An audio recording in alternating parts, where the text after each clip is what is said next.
Is this the greatest villain in Final Fantasy history? Maybe, but it might just be the greatest control deck ever created in cEDH. Hi, I'm Warren with Crackerjack Games. If you like cool cards and hot deck techs, be sure to like and subscribe, leave a comment, and let me know the Final Fantasy commander you've been working on. So we're talking about Kefka, Court Mage, making you have a terrible time in Final Fantasy VI, but if you're in control of him, it's only your opponents that'll have a tough time in the next cEDH game. We've got a 5-mana Grixis commander. When he enters or attacks, everyone discards a card, and you draw a card for each card type discarded this way. Very similar to Nicol Bolas from a few years back, except that you get to draw cards as well. As we all know, the best cEDH commanders do mana or card draw or some combination of both. So we've got resource denial and card draw, and just in case we're feeling spicy, we can pay 8 mana and flip it and have everyone sacrifice a permanent. You end up with Kefka, Ruler of Ruin, with this amazing Amano art.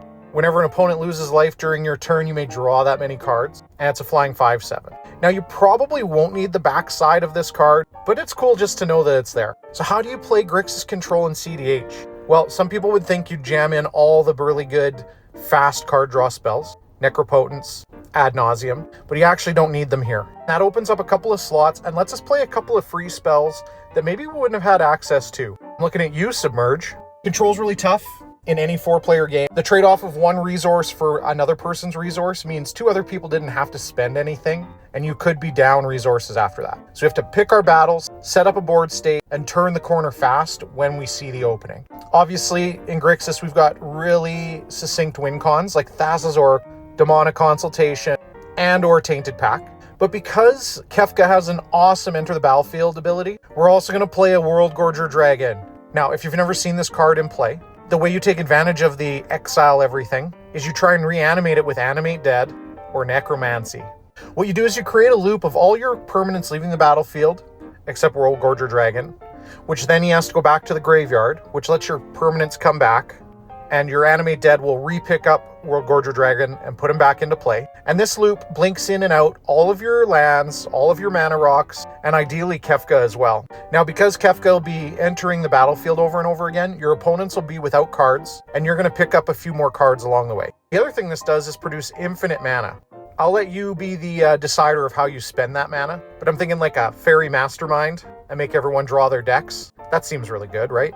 I mentioned before, we're not playing ad nauseum or Necropotence, so we're throwing in some of the higher end, maybe a little risky cards, but definitely great control pieces like Notion Thief and Talion the Kindly Lord. Don't ever think it too hard, name 2 the first time you play him, and then settle in to gain cards. Grixis is great for tutors, so we're playing all the good ones. We've got Gamble, and Vampiric Tutor, of course, and Demonic Tutor.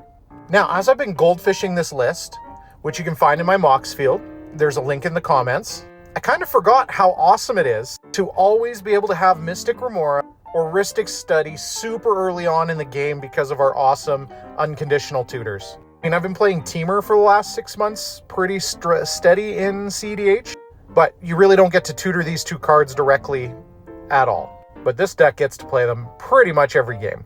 We've got a ton of mana rocks because, let's face it, that's what Grixis likes to ramp. So we've got all 3 talismans that we can play, Grim Monolith, all the fast mana that you would play in a cEDH deck, of course. This is a 1-ring deck, no question about it. Card advantage is card advantage, so we're going to find it everywhere we can. Spicy land include is Arena of Glory. Imagine casting Kefka with haste and getting to do our ability 2 times in 1 turn. That sounds pretty good. The deck runs Gifts Ungiven. It creates a pile where we get to play with World Gorger Dragon almost immediately. Of course, Intuition goes with that as well. It's not cEDH right now unless you can play at flash speed, so we've got Born Upon a Wind and Emergent Zone. And let me tell you, playing at flash speed over top of someone else is really cool, especially if you decide you want their graveyard with Mnemonic Betrayal and win with their stuff. We're running Praetor's Grasp just to grab things that we need from other people's decks as well. So I can't stress this enough. Control is really hard to do. Trading resources and still having cards in hand can become a problem if you think everything needs to be countered, which it doesn't. We just want the advantage off of Kefka. We want to make sure we have Rhystic Study or Mystic Remora in play for as long as possible. And then we're going to try and win over top of everybody with Born Upon a Wind. And that is a villain story I can get behind. Hope this helps.